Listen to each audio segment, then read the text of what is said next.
Hello, ladies and gentlemen, and welcome back to the Lore Podcast. We are here with Dan, John, and myself, Evan, and we are going to be talking about Dakkon and his Blackblade.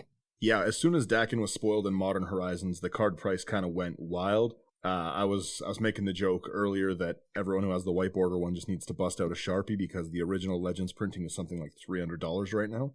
And That's ridiculous. Yeah, the white border one is like $1. Yeah, they're both sold out. You can't get it and stuff. It's going to be a new, really fun kind of deck style. The Dakkon Planeswalker that was just leaked it seems pretty impressive. I think a lot of people are going to go down the lore path and want Dakkon for it. Dakkon on his card gets 1/1 for each land you control, and if he had green in his color identity, it would be nuts. Yes, it would. Yeah, so let's we'll get right into it today because there's just a ton of stuff with Dakkon that I wanted to say. So first and foremost, thanks so much for listening, guys, and yeah, we'll jump into it. Dakkon was an ancient planeswalker. He became basically enslaved by another planeswalker named Gaedrone Diada. He was known as the Shadow Slayer and Dakkon the Avenger. So to understand Dakkon in any way, we have to actually get into a little bit of who Gaedrone is, because she came in and gave him a quest. So one of you guys feel free to take it away with Gaedrone. Yeah. So essentially, just picture Dakkon. He's a normal blacksmith, just kind of doing his own thing.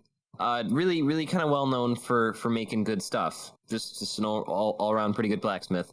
Suddenly, Gaedrone gets a little whiff of this and is like, "Hey, Dakkon, I got a quest for you. Not really a quest, though, more of an objective. I need you to build me a really good sword." So she instructed Dakkon to forge the Blackblade for her.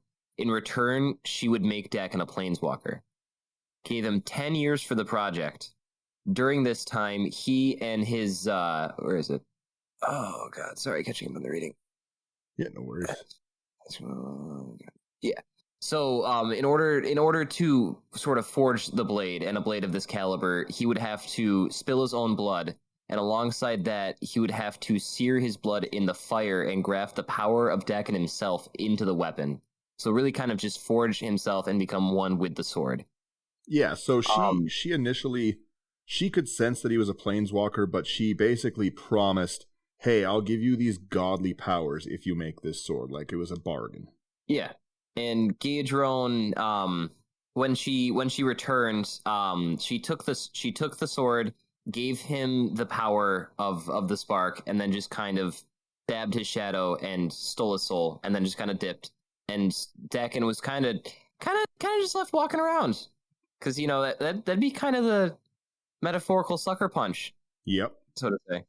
So yeah, Dakkon, he just was wandering the plains, wondering why she would grant him so much power just to make an enemy. So let's get into the creation of the Blackblade itself. We know that Dakkon had to actually forge it. It wasn't going to be an easy task in any way. It was going to take his own blood. So the way the story goes is Gaedrone gave Dakkon 10 years to create the finest sword ever made. He knew that for the task, his craft alone wouldn't be enough, and that he needed the magical power of sacrifice. At first, he only spilled his blood to make the forge. The blood was seared by the flames and grafted with his own power. So basically, Dakkon likely had overflowing mana like most planeswalkers do before their spark ignites. Yeah. The sword, however, needed not only blood but life itself. 2 years passed, the work was not going well, and he knew there was more to be done. So he did what any reasonable blacksmith would do if your blacksmithing craft wasn't going well. He called to his side his young son, Darren. He pulled the sword from the forge and told his son to close his eyes. When the boy did so, Dakkon plunged the white-hot metal into his own son's chest. The boy's blood, soul, and energy were drawn from him and pulled into the sword, so the first soul it ever absorbed is his son, Darren. He held the sword before him and saw that this was only the beginning, since the work would require many, many more lives to succeed. In the following years, he slew countless slaves amongst the worst villains in Korondar. Each one fed the sword with their blood, soul, energy, making the sword and him even stronger. They kind of need to work on the phrasing for that metal. Yeah, it's the Blackblade's a pretty interesting sword. I just like the fact that it seems to kind of be feeding off of the lives and stuff like that, kind of in a sense that it'll never really ever be fully completed because it'll just constantly be feeding and looking for more lives and more blood and soul and such. Yeah, so it says that he claimed to have stood at his anvil every day for 10 years, cooling the blade by killing a slave with it after each time he heated it. Finally, I know. Also, just a quick side note: we aren't only doing bad guys. Like at some point, I'm sure we'll do someone who's nice. But Find one. Dakkon came out and he's exciting. So Exactly. what was that? Oh, I said exactly. We care about the good guys too. Yeah, they're just their stories.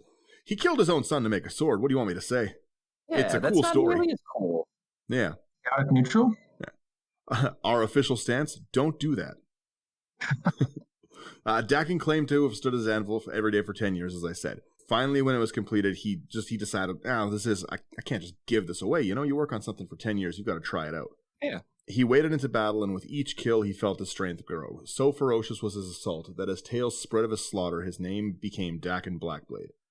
Diada returned when she heard these stories and did make him a planeswalker. As we said, she knew that he had a spark and was going to ignite He was worthy. Yeah. And then she just stabbed his shadow and stole it because I don't really know. She's a wild woman. It's pretty insane that a single battle gave him the nickname Dakkon Blackblade. Like, it was that intense that they're like, all right, this is what he's known for. Not any of the other amazing works of blacksmithing that he's done beforehand. This. You build 100 bridges, right? So basically, Diada became his master in a way. Yes. So I'll let you guys go on to that here. Yeah, John, you want to take that on?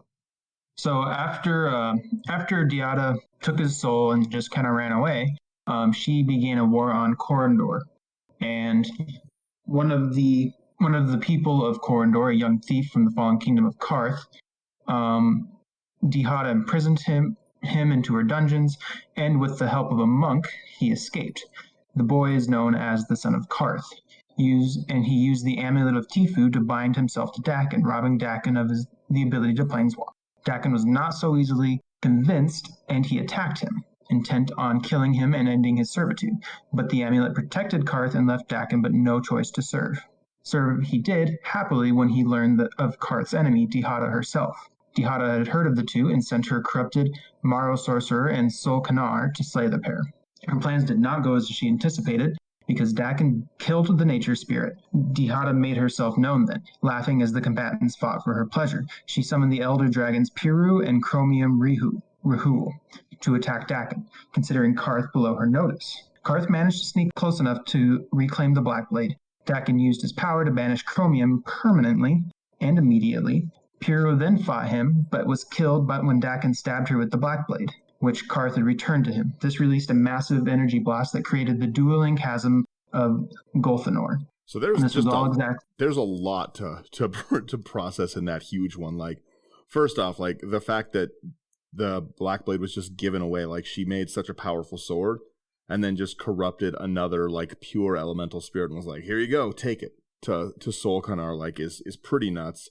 But then we kind of glazed over, the story kind of glazes over who that is. The Elder Dragon part, that's one of Nicol Bolas's brothers or sisters, right? These are powerful things. These are big scary dragons. Yeah, there's the Chromium card that we all kind of know, the immutable from the more recent. I think it was in M19, right? I believe so. Yeah. Yeah. That was when we had Arcades and all that, and Victus Osmati. I think Chromium was. Am I thinking the Dragon Engine card? Is that what I'm thinking? Am I thinking? No, that's Ramos. Ramos. Never mind. Sorry. They're both kind of silver in their art, though. Yeah. But Chromium actually had a life partner, and it was another Elder Dragon, and its name was Piru, and that is the dragon that's talked about in this story here. Both Piru and Chromium were servants to the planeswalker Gaedrone, and they were summoned by her to fight Dakkon. Dakkon tried to put mind control on Chromium and tried to order him to kill Piru, but Elder Dragons are, nearly as powerful as Planeswalkers. Dakkon failed. Chromium doesn't play that. Yeah, ain't about that. Chromium started to drain away Dakkon's energy, but he was sent to an unknown location at the last possible moment. Piru then fought, but was killed by Dakkon and stabbed with the Blackblade. So Piru's energy was absorbed into the blade, and that energy release created the blast that John was telling us about, the Dueling Chasm of Golthanor. Yes. Is that a card? I don't think so. I think so. One big problem was that the comics for Magic weren't super supported, but they did give us so many cool things, again, the Blackblade and these things. So maybe we'll see a Gaedrone Planeswalker at some point, because she is kind of interesting in the story. And I'm hoping that we see Piru, because Piru was basically an unknown Elder Dragon. It wasn't one of the original ones, and has never been represented in a card as far as I know. That is too bad. It is not a card. Yeah, there is art for the Dueling Chasm of Golthanor, but there is no Dueling Chasm or even just a Chasm of Golthanor card anywhere. Yeah, so we'll see MH2. Yeah, I'll let you go on with what happened basically after Piru tried to 1v1 Dakkon. Yeah. So 1 second, where'd it go? Right at the bottom of New Master, between them, right before the last paragraph. No, I got the I lost the Piru article there. Oh. So going back to the battle with Gaedrone and Dakkon and stuff like that, Gaedrone was stabbed with the Blackblade, but that was kind of her plan all along, because this caused her to absorb the power of Piru that was sort of embedded in the sword there, which no one was really kind of expecting there. The entire thing, the whole thing from start to finish, had been a plan from Dihada to empower her with Piru's soul, but she was abruptly cut off as Dakkon struck at her. Unfortunately, Dakkon's great power paled, and Dihada left her mark on him, saying she would serve her for all eternity. Dakkon can't catch a break, man. Yeah. He cursed the boy for ever having summoned him in the first place, the boy being the son of Karth. But the son of Karth had seen something that Dakkon had missed. Dakkon's shadow was back. Yeah, Dakkon's Shadow returned. Ooh, that'd be a good card name. Dakkon's Shadow? That'd be Dakkon Shadow returned. Or Shadow Reborn, that'd be pretty cool. Ooh. Shadow Unleashed, yeah. What is the Modern Horizons Dakkon card called, do you know? I don't even think it's been spoiled yet. I think they just said... No, it's been spoiled. It's awesome. Dakkon Shadow Slayer? Is it Shadow Slayer? Yeah, Dakkon Shadow Slayer. Yeah. That is some cool art, baby. Do you have the card up? Yeah. Yeah. He enters the battlefield with a number of loyalty counters equal to the number of lands you control. Surveil 2. Am I looking at the right card? Yep. Yes, you are. +1 Surveil 2, yeah. -3 exile target creature. And his -6, you may put an artifact card from the graveyard, hand or graveyard, onto the battlefield. Wow. Right? Yeah. I didn't think Surveil was outside of Ravnica. Interesting. Yeah, a really interesting spot to bring it back as well. And again, Dakkon's ability not having... I understand why it's not green. As we've kind of already gotten into the story, Dakkon isn't really a great person. Yeah. So I understand why the white and everything, because like he has like the Vengeant and he's trying to kind of make things right. The black is obviously because he's not the greatest guy. He's ambitious. Yeah. And then the blue is probably for like his ability to craft things, right? Like his artifact proficiency. Yeah, like a metallurgy sort of style. Yeah. But man, would the card be so good with green. Black. He's definitely just splashes white. His primary is probably black blue. Oh yeah. His white is for the white hot metal. Yeah, that he killed his son with. Speaking of metal, the sword in the art is metal. Jeez. Yeah, it's pretty slick. I am very excited for this set. Oh yeah, the artwork is just incredible already. I really wish that it had said it can be your commander, but obviously this is supposed to be for modern. I think people should just play it anyways that way. That is a bastard sword if I've ever seen one. Yeah. A bastard sword it is. Life bound together. So he and the boy traveled to Terrasari, that's how I'm saying it, where the boy started where the boy started the Cartholian legacy, named after Dakkon's nickname for boy, Karth the Lion. After the boy died, Dakkon probably served as Diada's main warrior. Ages later, Diada and Dakkon were present during the Planeswalkers' War of Karandar. One of the key players during this war was Jared Cartholian, the last surviving member of the Cartholians, but it's unknown if they interacted. Didn't we see him in Commander Legends? Yeah, Jared Cartholian exactly did show up in Commander Legends with the Monarch ability. He was known as actually a pretty good card. Yeah, known as the Shadow Mage, was the end of a long and illustrious Cartholian lineage dating back far into the Ice Age. He was a planeswalker and bore the crescent moon mark of the Elder Druid on his cheek. The Skid Row Druid. Weird they made him Naya, but I guess that's sort of the opposite of Dakkon, I guess. Yeah, I suppose. With like the sharing form of white for something. Man, just reading all of these guys, I think part of being a planeswalker was a bad person. It says Jared's father, Adam Cartholian, wanted to save Dominaria from a terrible danger that had been foretold. In his pursuit of this, Ravdiel talked Adam into a quest to become a planeswalker. He even sacrificed his wife, Gwendolyn Cartholian, to Ravidel to achieve this, not knowing that Ravidel was the danger he wanted to destroy.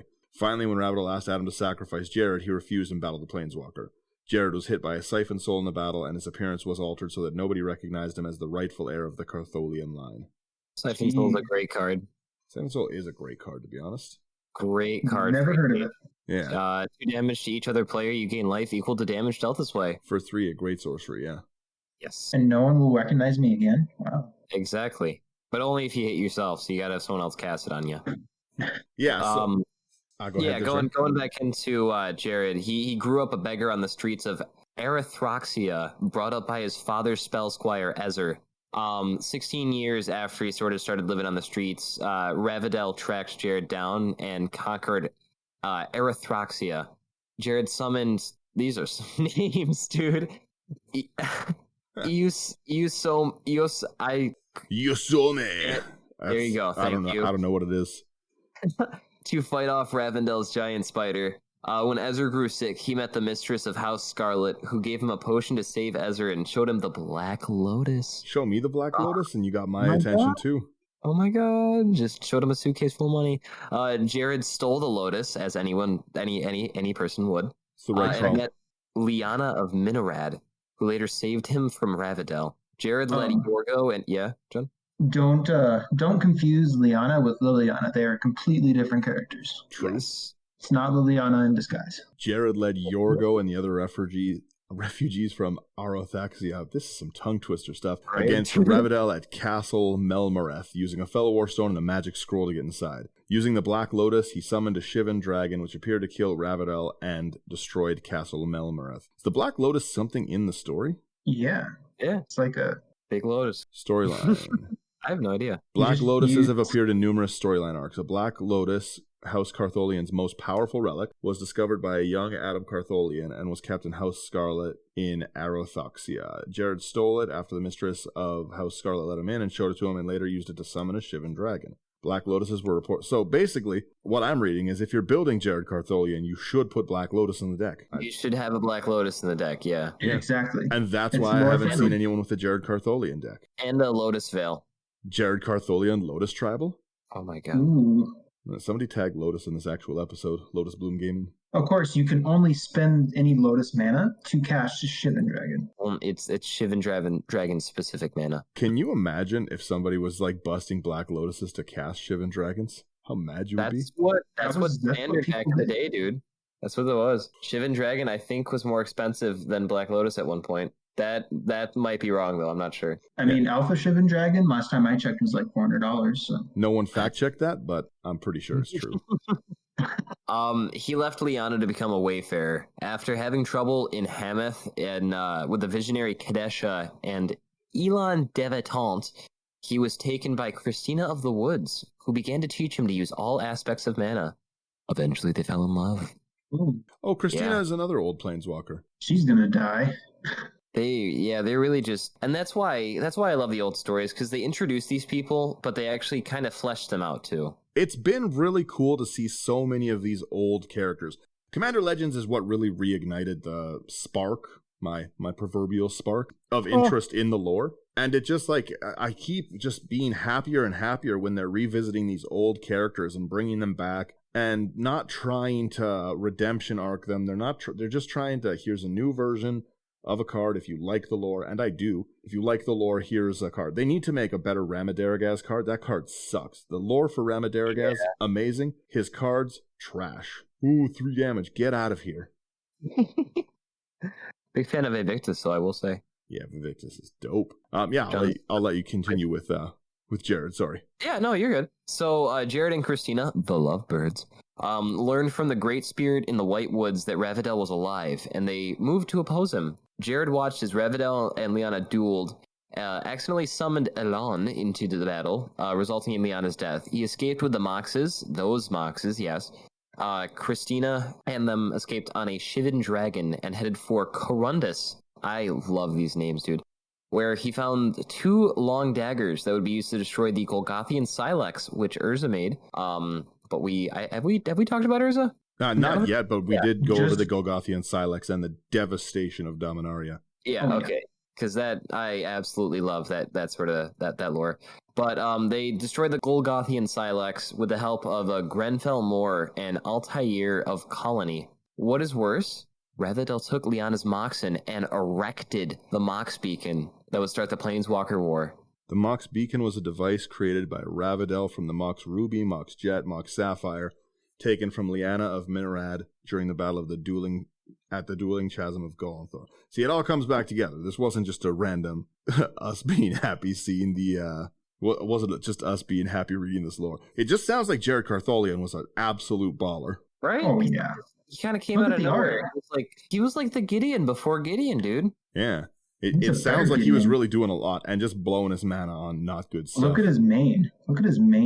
Yeah, it is kind of sick. I'm not gonna lie. The 80s hair metal planeswalker? Yes. Oh, With them revisiting these old planeswalkers, I think that there is a solid chance that we do end up at some point getting a Jared planeswalker. I think we'll see most of that. Like, we'll see an Urza planeswalker, we'll see a Jared. Some of these older ones like Christina, I think that we'll see.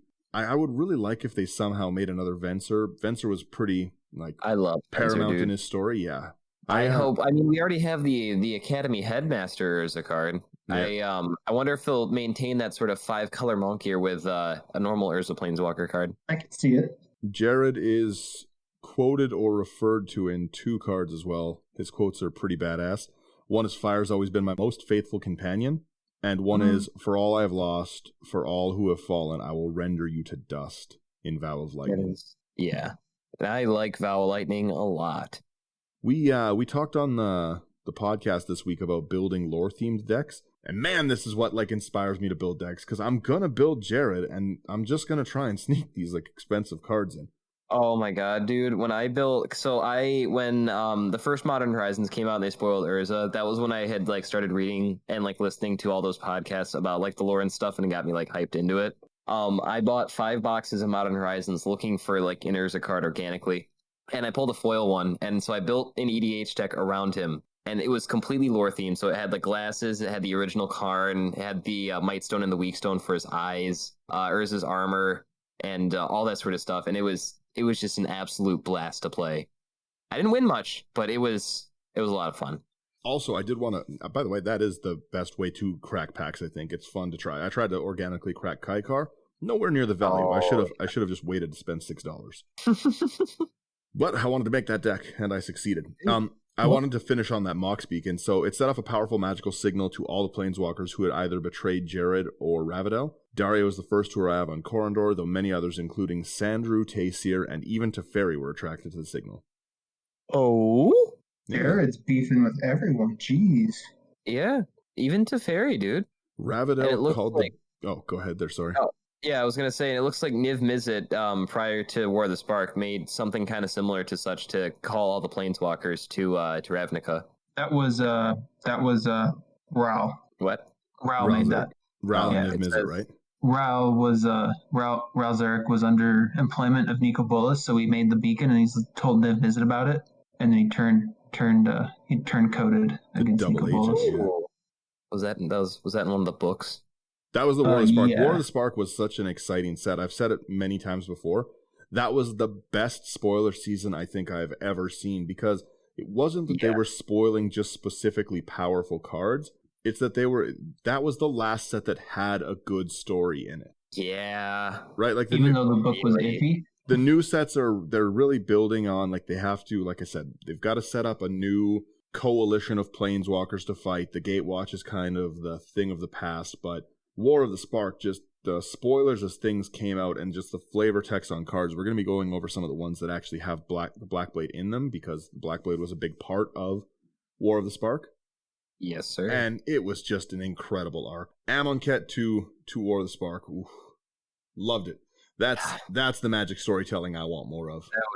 That was some good. That was right around the time I started playing, when Shadows over Innistrad was still in Standard and stuff like that, and just chef's kiss, dude. Yeah.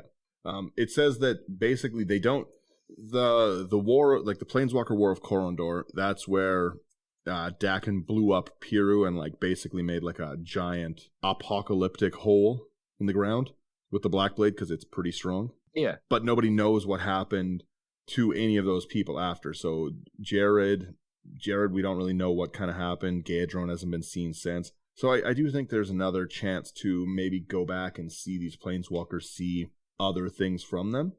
I think that's pretty likely, especially considering the fact we're seeing Dakkon kind of resurface in Modern Horizons too. I'm sure we'll see at least a couple of these other players kind of pop back in as cards. Mm-hmm. It would be really interesting to see like a Grixis Gaedron deck, because I feel like that's what she kind of the vibes she gives off.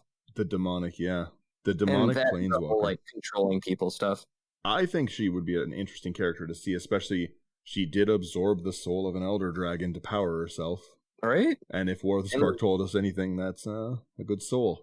And in looks like one of the comic books, she looks pretty gross. Yeah, the big fat demon version. Oh, jeez. I love it. It's a graphic looking one.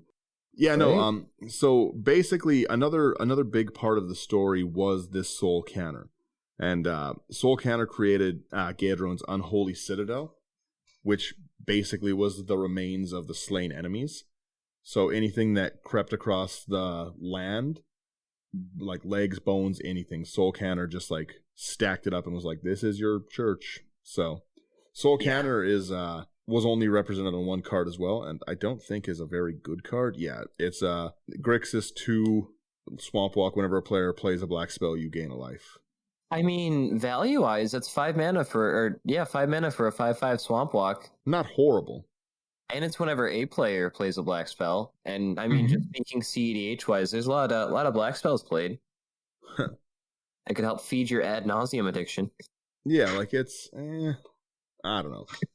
I like him. I do wish, like I said, Soul Canner wasn't a planeswalker, just a strong elemental spirit thing.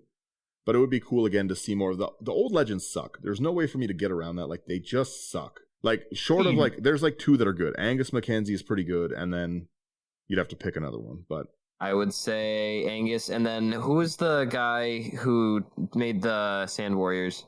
Oh, King Solomon, or is that who it is? Oh, I can't remember his name for the life of me. I think it's King Solomon. One sec. Tasmir, they're Hazen. Yeah, I wasn't even Tamar. close. King Solomon destroys target Jinn or Ifrit. I am butchering these names, but he's Naya, and on the next upkeep after he's put into play, puts Star Sand Warrior tokens into play, where Star is the number of lands you control. Treat the warriors as 1/1 white, green, and red creatures. If he leaves play, all Sand Warriors are also removed from the game. That's pretty cool. I just found the second good one. Go on. So Nebuchadnezzar, pay X and tap a card. Target opponent reveals X cards from his or her hand at random. If that player does not have enough cards in hand, his or her entire hand is revealed. Opponent then discards any of those cards that match the named card. Use this ability only during your turn. If you didn't have to tap him, dude, that'd be insane. Right? It's still really good. Don't get me wrong, John. There's some just terrible legends in the old ones. Like I said, I'd love to see a bunch of them come back, but like there's just like Lord Magnus. What were they doing with that card? What about Barktooth Warbeard? He's a 7 mana for a 6/5 and flavor text. Look at things like Dargo. It's 3 black, blue for a 4/4 first strike. Creatures with Swamp Walk can be blocked as if they didn't have Swamp Walk. Terrible legends. Lord Tressorhorn is at least Vengir's pretty good. Huh? Old Vengir, he's pretty good. Which one's that? Whenever a creature is put into the graveyard, the same turn Baron Sengir damaged it, put 2+1/+1 counters on it, and you can tap to regenerate target vampire. Lord Tressorhorn. Like, you look at the new things, like they've got a dinosaur that basically you can play for 2 mana. It's like a 12/12 or something coming out. Then you look at old ones, it's Lord Tressorhorn 1 in Grixis. When it enters, you lose 2 life, sack 2 creatures, target opponent draws 2 cards, and you can regenerate it, and it's a 10/4. It's a 10/4. A 10/4 for 4 is like beefy. Yeah. And the artwork's pretty cool, but like it's not or the OG Chromium with flying and Rampage 2 with a not cumulative, but it's a pay Esper during your upkeep where he's buried. I hated that about the old Elder Dragons too. Like Nicol Bolas, and yeah.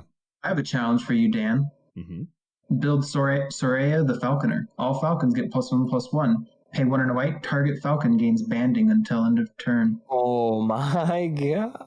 What is the I card? Soraya, Soraya, the You Falconer. send it to me after, and I'll take a look at it. If there's enough Falcons, maybe I will go build it. I will go patron my LGS and. Oh, there she is. Wow, mono white. I like mono white. But yeah, let's get back into it. We kind of went on a little tangent here because, man, the lore is fun to just... That's the big problem with the lore. Anytime you're reading it, it's so easy to be like, I don't know this name. Let me click on it. And you're like, they did what? And then you go down the rabbit hole. Yeah, and they're like, why would they do that to this person I've never heard of? And then you read that person, and you're like, all right, well, he did stab his son with this sword, but they were pretty mean to him. So just kind of going back into Jared here, reading on a little bit, yeah, we talked about Revadel setting off the Mox Beacon, and then he just kind of like slithered away into the shadows. Jared ascended during this time and became a planeswalker, just in time to planeswalk away from the crumbling monoliths and save Christina from the falling, as well as being crushed. Although Altair was apparently killed. It's not really known if Jared did survive the war, but Christina didn't really talk about him when she kind of helped out during the Phyrexian invasion. So it's assumed that if he isn't dead, he's at least just kind of like maybe locked up in a basement somewhere. I should say as well, by the way, we keep saying Corondor. Corondor is on Dominaria, a plane that we know a lot of great stuff. Dominaria is just wonderful. It's a very story-rich plane, and I'm hoping that they flesh out Arcavios like that. Me too, because Arcavios really seems like a good plane to kind of flesh out stuff like that, especially with its similarities to the Tolarian Academy in Strixhaven. Yeah, and it's very mana-rich, obviously.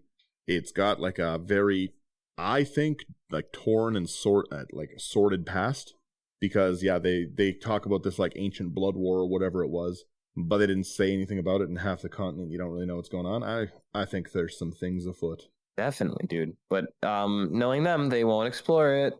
Maybe 1 year. Right. So I did want to go into the actual Blackblade itself, because it is like a pretty cool ability. So right now, it is kind of thought that Korlash has it. Korlash is a zombie, and it's the only other card named with Blackblade on it. It's Korlash, Heir to the Blackblade. So it's still around until essentially the War of the Spark, obviously. But I will let you guys get into what happens when it's reforged. So we know that it was strong enough to kill an Elder Dragon. It blew the ground apart. It was like a soul-stealing sword. At some point, it broke. Yep, and it's kind of unknown how it broke. But the sword was later reforged, and most likely during the Rift era, came into the possession of Korlash, possibly a descendant of Dakkon, just based on his ability to wield the Blackblade. Very lucky he was not around when he was forging. Whew. Right? Kind of looked out there. Yeah. But of course, one wielding the Blackblade is prone to its insatiable hunger, so I don't really know how lucky he is. But again, really, really strong sword. But later, around 4,560 AR, the Blackblade, apparently still on the Terrasaran island of New Argive, would come into the possession of the Cabal minion Needle. The origins of the sword were rewritten by the Cabal to have been forged by the Cabal's new leader, Belzenlock. When the Weatherlight crew learned of its existence, they devised a plan to slay the Elder Demon with the blade. Gideon Jura stole the Blackblade from the Cabal's vault and took it up against Belzenlock, but found himself outmatched in swordplay and thus unable to actually strike the demon with it, because Gideon doesn't know how to fight. He just knows how to deal the killing blow. Gideon's good at tanking the shots. Yeah, really, really good at yelling, "Hey, you! Stop that!" Look at my fancy whip, boys. Yeah. But Liliana taunted Belzenlock, and this allowed Gideon to lodge the sword into his leg, at which point Liliana grasped its hilt and activated its curse, draining Belzenlock's soul. Afterwards, Gideon kept the Blackblade in preparation for the Gatewatch's looming fight against Nicobolas. Honestly, Nicobolas is like going to be an 8-part episode. Probably me being like, cannot wait for it. Probably me being like, wait till we get to Amonkhet, guys. Just wait. Just trust me. It's like those pictures of people walking through the desert when they need the water, and there's the sign that says Nicobolas or Amonkhet. Yeah. In War of the Spark is where, again, the Blackblade made its big thing. Like, Blackblade Reforged is a card we've all seen that really, really slaps you sometimes in the face. Such a good card. I do love its equipped legendary ability. Yes. I think that's awesome. And I actually think we're going to see a bunch of that in the upcoming Forgotten Realms set. To me, it just seems like a great spot to put more legendary artifacts into it that either function similar to the partner mechanic where they go on to specific legendary creatures for cheaper, or a legendary equip. I just think that that's the good place to put it in, and the equip legendary of the Blackblade is a really popular mechanic. I absolutely love that concept, and I love the especially like thinking it's just back to some of the older legendary artifacts, like the old Weatherlight and stuff like that. Just they some of them weren't powerful, but they were fun to play with because they kind of signified an important part of the story. Oh, that's why I love really Squee. Cool kind of seeing, yeah, oh yeah, dude. Squee, Slimefoot, really cool. Love them all. It's really cool kind of seeing themselves get signified in the story, kind of again, and resurface themselves. And I'm excited to see what other cards get spoiled with Modern Horizons too, just based on the ones that have already been kind of spoiled. Same with the D&D set. I think they should bring back banding with the D&D set, honestly. You know, I think that'd be the best set for it to come back. Yeah, I think banding should definitely be a thing again. I don't know. I think it's not a great mechanic. Although it's interesting. You figure out how the damage is assigned instead of them. It's kind of neat that way. I wanted to get into the War of the Spark thing because there's a bunch of cards, like I said, that, oh man, the flavor text and the spoilers of those cards were great. So obviously the Blackblade is represented in Blackblade Reforged. And by the way, for anyone listening for just the story, I'm sorry. We play a lot of Commander. If you listen to this podcast, you probably know that. We all like it. I like to talk to these cards in relation to the Commander. So skip ahead, but don't. So anyways, War of the Spark. It's when Gideon arrived on Ravnica for the final confrontation with Bolas, he and his fellow planeswalkers were trapped due to the Immortal Sun. He fought in the vanguard of troops defending the plane against Bolas and his evading Dreadhorde. When confronted by the Husk of Ronus, the God Eternal Ronus, Gideon stabbed him in the eye with the Blackblade, draining the God Eternal into a husk that quickly crumbled into dust. He used the Blackblade to try and attack Bolas and hit Bolas in the head with it, but the sword broke against the dragon's flesh. Bolas revealed that ages ago he had enchanted the Blackblade so that it would never be able to harm another Elder Dragon again. Cop out. Who cares about his fellow Elder Dragons? He did care, yeah. When did he do that, though? I don't know. Nicol Bolas was out scheming. Nicol Bolas is just Tzeentch with extra steps. So it looks like it was quoted in the War of the Spark Ravnica by Greg Wiseman, so take that with a grain of salt. That's fair.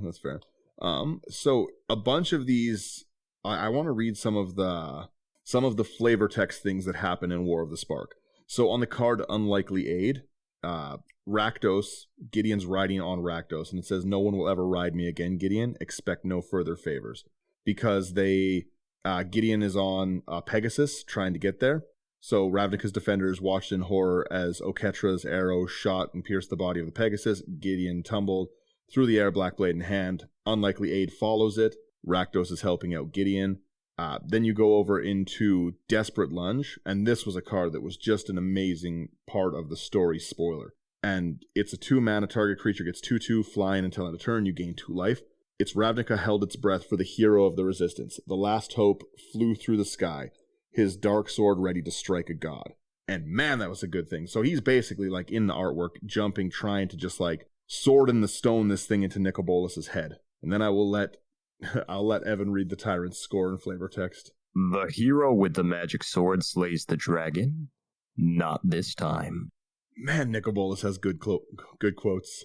And it's just the broken Blackblade falling to the ground with intense Nicol Bolas there, and Gideon falling and basically dying. They really extended his torso in that art, dude. He is long. It's a long boy. It's interesting to note that the Blackblade is shattered in that, and since this is the most recent sort of information we have on the Blackblade, it's pretty... It looks like the Blackblade's kind of broken right now. Still must be broken. I wonder if anyone picked it up at the end of it. They're like, yeah, I mean, Gideon is dead, but... Someone just his walked sword, over, though. Swiped it, put it in their pocket, ran away. Yeah, I wonder if we... anyone have a son so I can put this sword back together? A son and some hot fire? I do really, really like seeing it in the new Modern Horizons artwork. So there's 2 new cards that it was spoiled on. Obviously, Dakkon Shadowslayer, which I think a lot of people are going to be very excited about. It seems like a really fun card to play with. It's in great colors for artifacts. And man, that artwork looks good. It's a heavy metal looking sword. But it's also in Profane Tutor, the new suspend card that was there.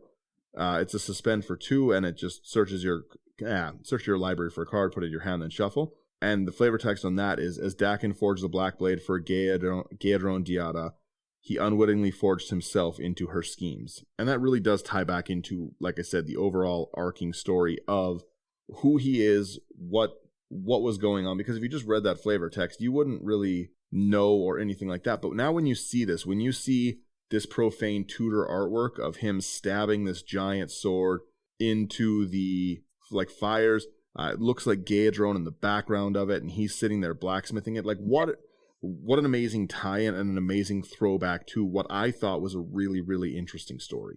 I didn't even notice Gaedron in the background there. That's what I'm seeing exactly while I'm looking at it. I'm like, this is pretty cool looking. Golly. Yeah, I really hope they expand upon at least this section of the lore in Modern Horizons 2, because they have, just going off of what we were reading today, they have a lot of stuff to go off of, and it's a lot of really cool stuff. A lot of cool legendaries. And man, he is yoked in that picture. He's got them blacksmith forearms for sure. Oh yeah, those are definitely sun killing arms. Yeah, those you could definitely stab your own baby with those arms. I wonder if he is a WWE champion. I feel like you have to, if you're building a Dakkon Blackblade deck, you have to put a sacrifice theme into it. It just seems only natural at this point, right? Yeah, especially like blood pet. There you go. Get a blood pet and a Phyrexian altar in there. You would definitely want like things like Solemn Simulacrum, because you become more powerful. You get lands with it. It really works with Dakkon. I guess I never really thought of him as like the artist, because beforehand I just knew him really kind of off of the Blackblade Reforged and the Dakkon Blackblade card. Yeah. And I didn't really know that he was a blacksmith that made the sword. I just kind of assumed that he was associated with the sword because he was like the guy who was known for using the sword. Mm-hmm. So it's kind of cool to see the whole artifact making stuff kind of come into play with his new card, because it kind of back into the lore a little bit. Well, and like I said, I think the card is exciting on its face, but when you know the story, when you know what's in the background of these cards, I just think that it brings so much more to the actual game when you just see what these cards actually are. And like I said, I didn't until we were just looking now. I didn't know that was Gaedron in the background. God, that art looks so good, man. Richard Kane Ferguson, very good job on that. Oh, and he also did the Richard Kane Ferguson did the Shadow Slayer one as well. And yeah, like that is a great looking sword. I understand why it took 10 years. Right? Put his blood, sweat, and son's blood and tears into that thing. Who did his armor though? Are you talking about Shadow Slayer or the original? Yeah, I'm looking at Shadow Slayer right now, and I'm wondering I'm hoping he didn't have more kids, because that's a badass set of armor. Dakkon's black helmet. Honey, I need another one.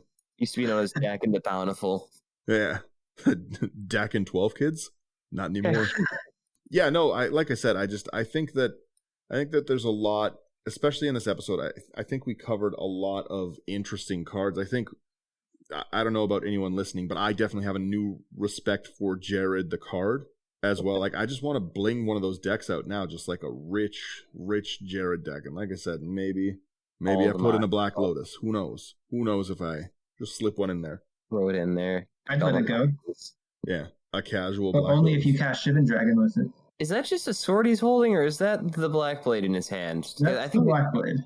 Okay. Jared, I also think it's the Blackblade when I'm looking at it. Yeah. Like, it definitely feels menacing. And it definitely looks like it's absorbing something, or it just freshly absorbed something. It doesn't, actually, now that I'm looking at it, it doesn't quite look like the Blackblade itself, but it is sucking something. It is another soul-sucking sword. A lot of soul-sucking going on in this lore. Right? Dominaria just had awesome artwork. I mean, if you look at the different arts for the Shadow Slayer, I think the sword is different in one of the arts. His regular full art, when it's over his shoulder, doesn't look the same as it does in his other two arts. Consistency is for the weak, John. Yeah, maybe it alters form based on how much power it has, but I can kind of still see that consistent kind of line through the center of it in all of them. Yeah, maybe it like levels up like every time you kill like 10 children. There is a few, yeah. The one that's over his shoulder, are you talking the full art frame? Yeah. That one's kind of bunk. There is the storybook frame though. Did you see this one yet? Yeah, like the really like metal one with like the that's corpses. That's a pretty cool. Golly, I really got to read the comics, dude. I wonder what it is that he's standing over there, like, because it is in both of those. Just a real quick little fun note here. Dakkon is also mentioned on a green card, so there is a chance we could see green come into play with him at some point. Okay. He's mentioned on the sorcery known as Granny's Payback. Oh yeah. 8 mana, you gain life equal to your age. The flavor text says, "Few remember the exploits of Dakkon's grandmother, Eunice Blackblade." And what set is that from? It sounds like an unset. Arena League 2004. Oh, Excellent wow. art. Granny with what looks like the Blackblade, but it also kind of has an alternate form. But then again, Dakkon probably wasn't alive, so she is on a lot of corpses though. Oh, it's only like 37 cents. Which one? Oh, it's on a hinged card too. Oh, the Granny? Yeah. That'd be fun if it was a good one. But yeah, no, like I said, I wanted to talk Dakkon. With it coming out, it's gonna be kind of a talk of the town deck, right? When you see anything that is going to be the artwork is going to be an exciting card, and like I said, lots of people like a Reanimator style deck, so the ability to bring some artifacts back with him, but also understand the lore of him, I think you're going to have a really fun time building a deck, especially if you go down like the theme path for this card.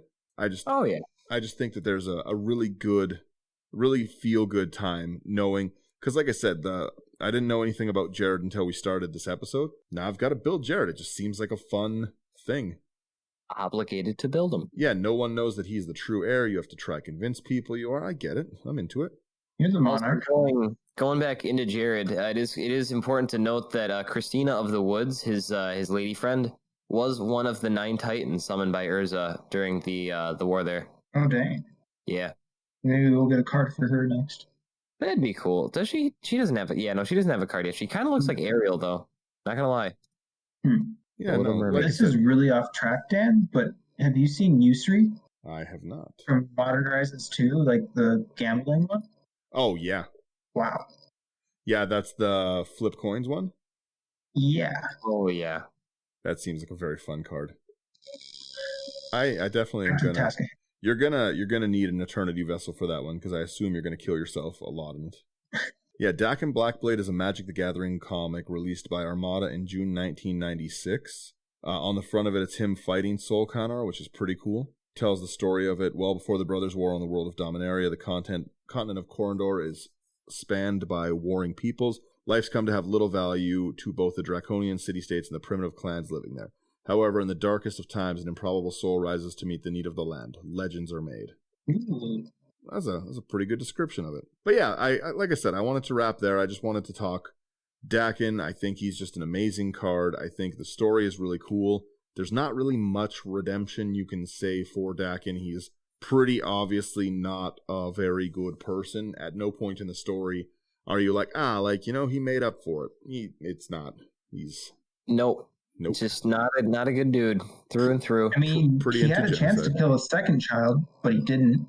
Not that he didn't want to. I'm just saying, the line that he cooled his blade every day by stabbing it into slaves kind of puts him in the bad guy category, right near Yawgmoth, in my opinion. Pretty evil. Yeah, right off the bat there. I wouldn't say he's quite Yawgmoth. I'd say like Tibble, Bashio.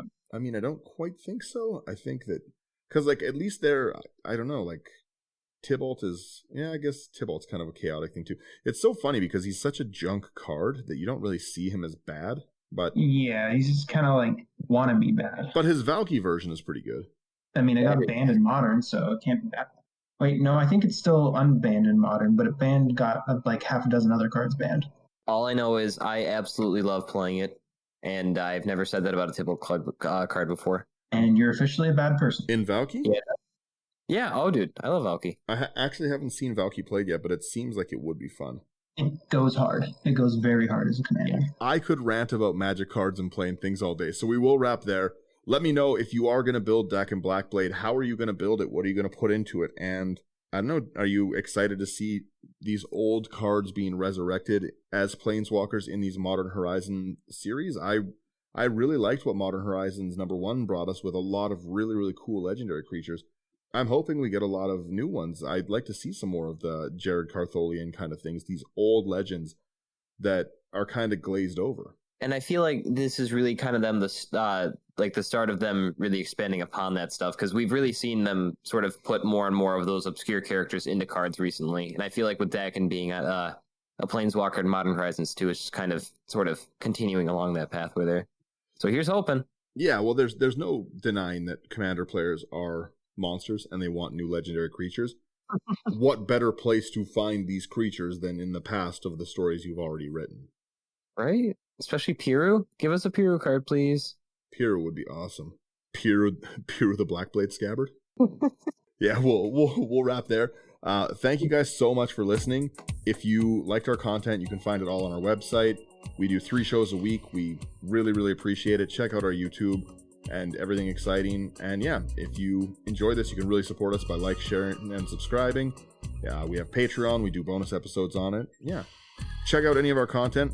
Let me know again. I want to know how you're going to build Blackblade. And yeah, have a great day. Yeah. Bye, guys.